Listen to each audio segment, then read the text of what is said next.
fotografía de la pintura religiosa alcanzó entonces su momento culminante.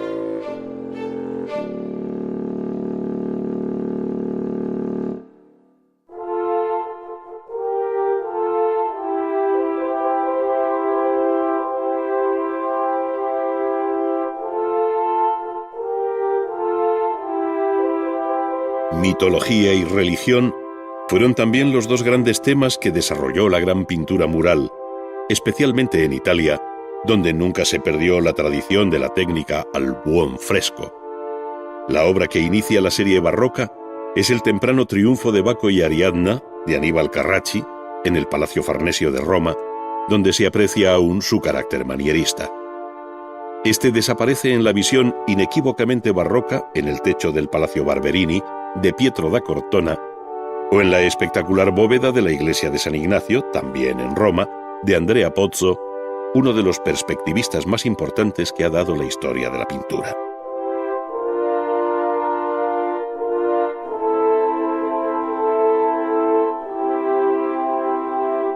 Lucas Jordán, al final del siglo XVII, dejó una serie excelente de bóvedas y techos, como el de la escalera principal del monasterio de El Escorial, sirviendo de puente al siglo XVIII, que vería la obra de uno de los fresquistas más notable de todos los tiempos, el veneciano Juan Bautista Tiepolo, que dejó su obra repartida por gran parte de las iglesias y palacios de Europa, desde Würzburgo hasta Madrid. El final de la pintura barroca en el siglo XVIII estuvo influido por el gusto francés, amable y sensual, que se conoce bajo el nombre de rococó, coincidiendo en gran parte con el reinado de Luis XV. Las telas de Watteau, pero sobre todo las de Boucher, con los conocidos retratos de Madame Pompadour, las diosas anacaradas y los desnudos nada ingenuos, dan buena medida de aquel carácter voluptuoso en que se sumió la pintura francesa.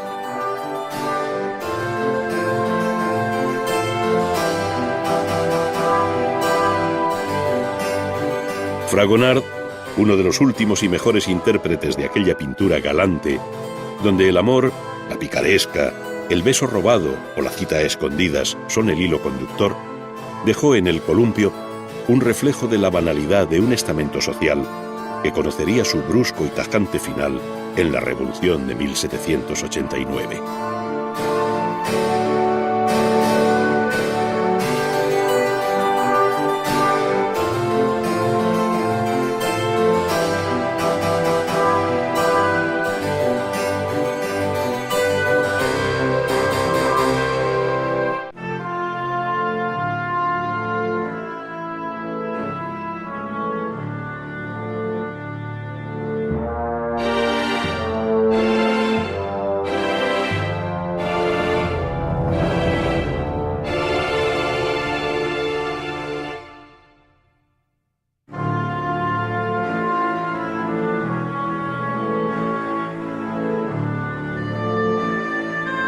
La talla en madera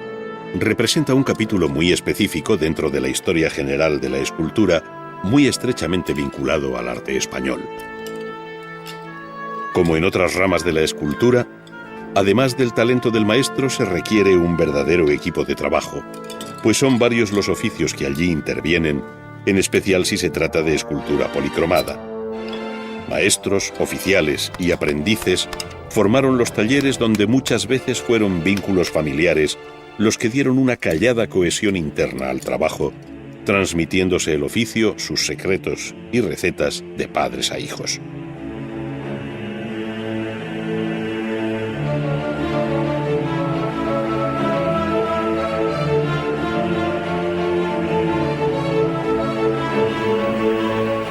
Los talleres de los escultores fueron un verdadero mundo de modelos, estampas, fragmentos, dibujos y herramientas,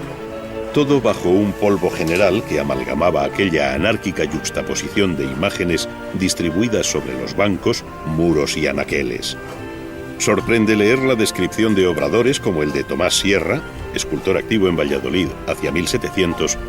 cuando sabemos que tenía allí 302 modelos de barro cocido crudo, 92 modelos de yeso y cera, cabezas varias, brazos, manos, más de 3.000 estampas, 3 bancos de taller y un potro de madera, 10 hembras y 4 gatos de hierro,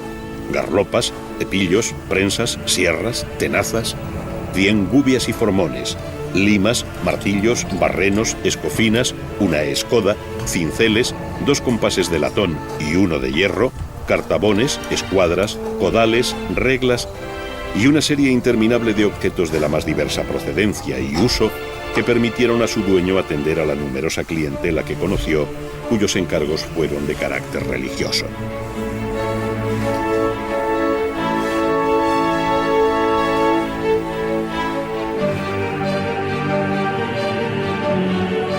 El dibujo como punto de partida para la formalización de la idea es el paso preliminar e ineludible que todo artista debe afrontar, y así, tras unos primeros tanteos y bocetos, se decide a plasmar la obra imaginada en un dibujo definitivo de gran tamaño. Allí queda fijada la composición general, las actitudes, gestos y expresiones que poco a poco permiten al autor identificarse con su nueva obra, reconociéndola como propia. No solo son las formas cuyos perfiles corrige y asegura constantemente, sino que incluso cambiando de lápiz, añade algo de color, da leves toques de luz, subraya las sombras y de este modo el incipiente modelado se va haciendo cada vez más firme hasta que al final resulta un dibujo de inequívoca naturaleza escultórica.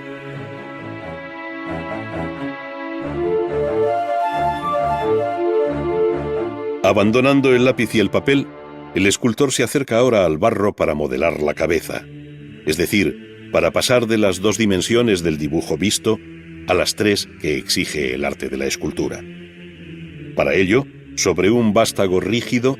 acumula el barro arcilloso hasta lograr el volumen deseado sobre el que, con gran oficio y rapidez, va agregando fragmentos en el lugar preciso, de tal modo que se corresponda a lo que todavía tiene en su mente. Aquella materia inerte va cobrando gradualmente vida ante la inquieta mirada de su creador, cuyas manos, sin instrumento alguno, intentan traducir directamente lo que le dicta el cerebro en un proceso de liberación de energía muy particular.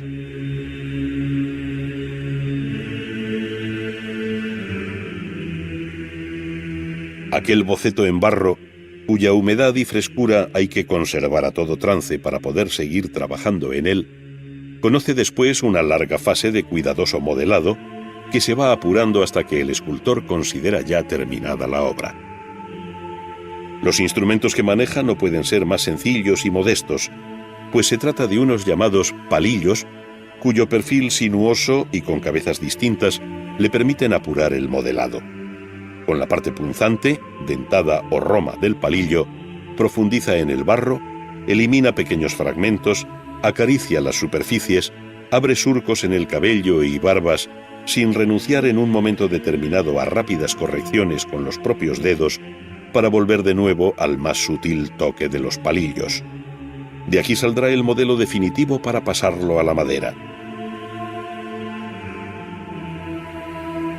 Al igual que la cabeza, también los brazos, las manos y otras partes del cuerpo se trabajan por separado, siguiendo análogo proceso hasta su ensamble final en la figura completa.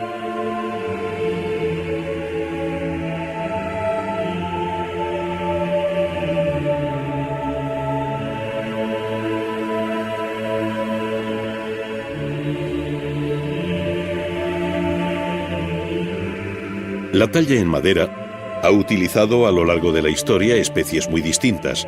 desde el socorrido y dulce pino hasta el noble nogal, pasando por el castaño, el cedro, el roble, el álamo, la encina, el tilo y el peral, entre las más frecuentes. Cada una de estas maderas, que siempre se tallan una vez que están bien secas y curadas, antiguamente se decía que debían pasar 2 años después de cortada, tiene sus propias virtudes en cuanto a dureza, vetas, nudos y fibrosidad, siendo más fáciles de trabajar unas que otras. Para ese cometido el escultor emplea fundamentalmente la gubia, un sencillo instrumento que apenas se ha cambiado a lo largo de la historia, con una boca afilada de huella angulosa o curva, más o menos abierta y más o menos grande, según convenga en cada caso, sin omitir las escofinas y otras muchas herramientas sin nombre elaboradas en el propio taller. Con ella se ha trabajado siempre la madera, no habiéndose producido cambios técnicos sustanciales en la labor del taller.